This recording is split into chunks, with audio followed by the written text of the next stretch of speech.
Hi everyone, সবাই কেমন আছো? আশা করি সবাই ভালো আছো। আমিও আলহামদুলিল্লাহ ভালো আছি। তো ৫ তারিখ আমার বার্থডে গিয়েছিল। তো বার্থডে ডেকোরেটেড জিনিসপত্র তোমরা দেখতে পারছো। বার্থডে কার্ড, বেলুন প্লাস হচ্ছে কসটেপ, সুতো। তো এগুলো হচ্ছে আমার ভাস্তি আনাবিয়া ওর ফ্রেন্ডকে নিয়ে করছিল। আসলে আনাবিয়া তো আর পারে না, ওর ফ্রেন্ডই করছিল, সাথে আমি হেল্প করছিলাম। তো কারেন্ট চলে গিয়েছিল, এর মধ্যেই আমরা কাজ করেছি। তো এখানে আনাবের ফ্রেন্ড এগুলো ডেকোরেটগুলো করছিল। বেলুনগুলো হচ্ছে লাভ বেলুন অনলাইন থেকে আনিয়েছিলাম। এর আগে কখনো অনলাইন থেকে আনাই নেই। তো এবারই বার্থডে ডেকোরেটের কিছু জিনিসপত্র আনিয়েছিলাম। আর আনাবিয়া খুব হ্যাপি ছিল। আর আমার চ্যানেলটা ভালো লাগলে অবশ্যই লাইক, শেয়ার অ্যান্ড সাবস্ক্রাইব করবে। তো দেখো বেলুনগুলো কিন্তু এক এক করে সাজানো হচ্ছিল একটার পর একটা দিয়ে। আর আনাবিয়াও একটু টুকটাক হেল্প করছিল। এরপর যখন গোছানো শেষ হলো, আনাবিয়া একটু ফটোশুট করছিল আর ওর ফ্রেন্ডের সাথে খেলছিল।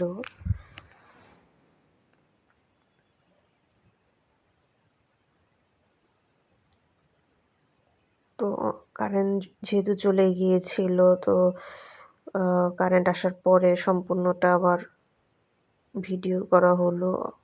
তোমাদের জন্যই আসলে ভিডিওটা করা। এরপর আমাকে আসতে দিচ্ছিল না। আমি যখন আসলাম তখন অবাক হয়ে গেলাম, এত সুন্দর করে ও সাজিয়েছে। তো যাই হোক, এরপরে যে বার্থডে কেক তোমরা দেখতে পারছো।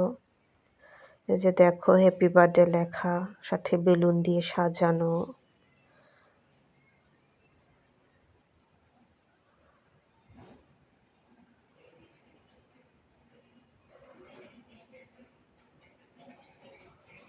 এরপর একটা মোমবাতির মতো, আসলে আমিও আসলে এগুলো আগে ইউজ করিনি। আমি আসলে এটা নিতে চাই নাই। তো বার্থডের দোকান থেকে এগুলো আমাকে দেওয়া হয়েছিল, যদিও টাকা দিয়েই কিনেছি। তো যাই হোক, এরপর ওইটা আর ইউজ করা হয়নি। এই যে আমার কেকটা, এটা হচ্ছে অনেকটা চকলেট প্লাস ভ্যানিলা কেক ছিল। তো কেকটা খুব সুস্বাদু ছিল।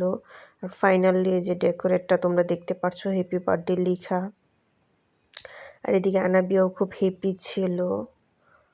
আর এটা হচ্ছে আমাদের ড্রয়িং রুম। তো যাই হোক, এরপর হচ্ছে যে বার্থডে কেক আর পিৎজা। তো ঠিক আছে, সবাই ভালো থাকো, আল্লাহ হাফেজ।